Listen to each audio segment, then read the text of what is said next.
thought I'd be doing another video.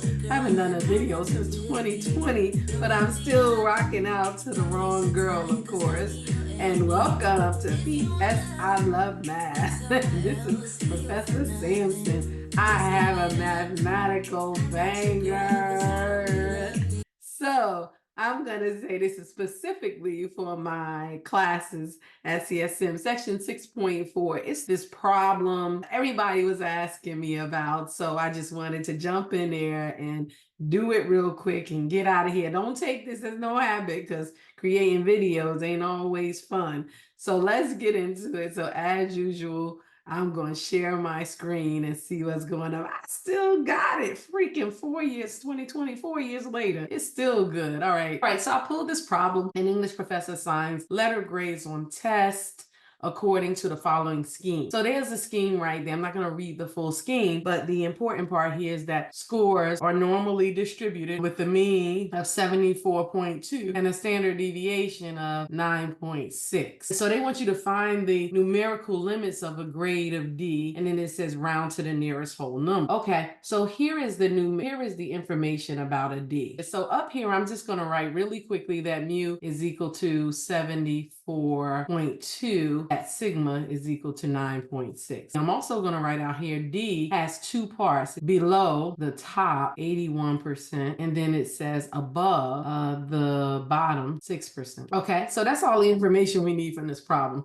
So I'm going to start by drawing these two things. So what I'm going to write here is below the top 81%, and I'm going to draw what that looks like. So you have the top 81%, which is 0.81, because that's area, and what they're looking for is going to be this bottom, right? Because remember, area under the curve, you can only use the chart if you have area to the left. They want it below the top 81%, and this over here is the top 81%. So below that is going to be 1 minus 81, which the bottom part, that the left part, is going to be 0.19. Remember, both of those add together to give you. Then we want above the bottom 6%. So they want this part, but they gave you the bottom 6% area to the left to read. So that's 0.0600. So now you have both of your left sides.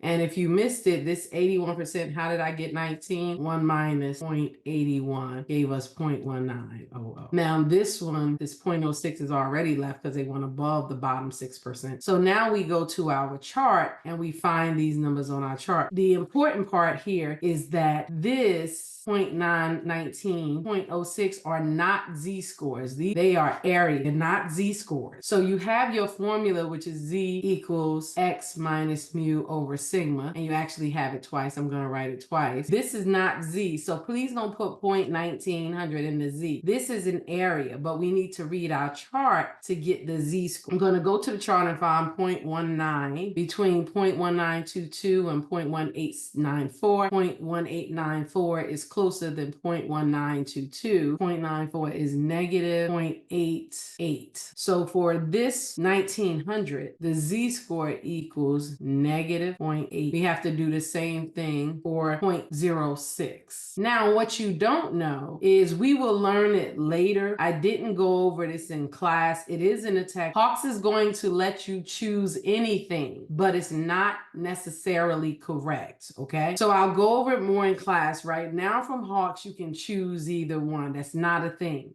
So what I'm saying is 0.06, as you can see, that is 0.6 from here, from 0.054. And it's also 6 from 0.000606. It's both 6 units away from 0.06. You can't really just select one. What you're supposed to do is take the average of these two z-scores, and it will be the only time that you ever get a z-score that has 3 decimal places. Let me repeat. The only time you ever get a z-score that has 3 decimal places is when you looked up on the chart and you found that your area was equal distance between the two areas listed. If you subtract these two, they both will be 0.0006 away from each other. So you're supposed to take the average, right, the mean of these two z-scores. So I need to take the mean of negative 1.56 and negative 1.55. Hawks will give you credit for choosing either one, but that's not correct. But negative 1.56 and negative 1.55.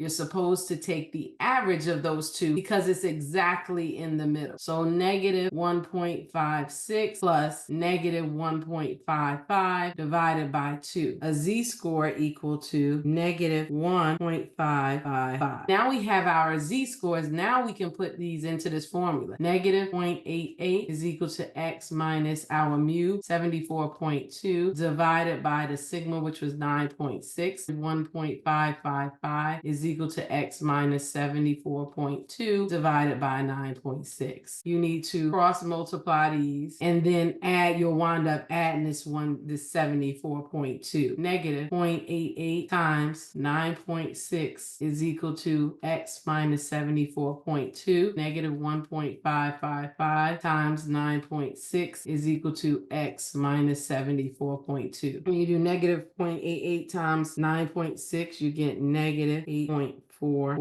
is equal to x minus 74.2. Add 74.2, add 74.2. X equals 65.752.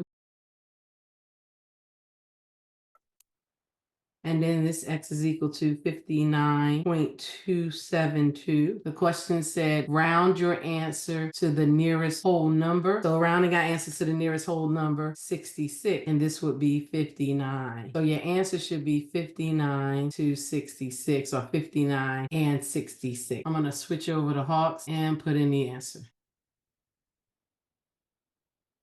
Okay, and that's your answer, and that's how you work any of those problems. So I hope that this has helped you. We are done with it. And Jesus Christ, I haven't done a video in a minute, but I still can jam. Just give it up. I'm not your girl, and I never will be. Yeah, this is my cut. All right, so I will see you guys next week in class. Have a good break or vacation, and keep doing math. Bye.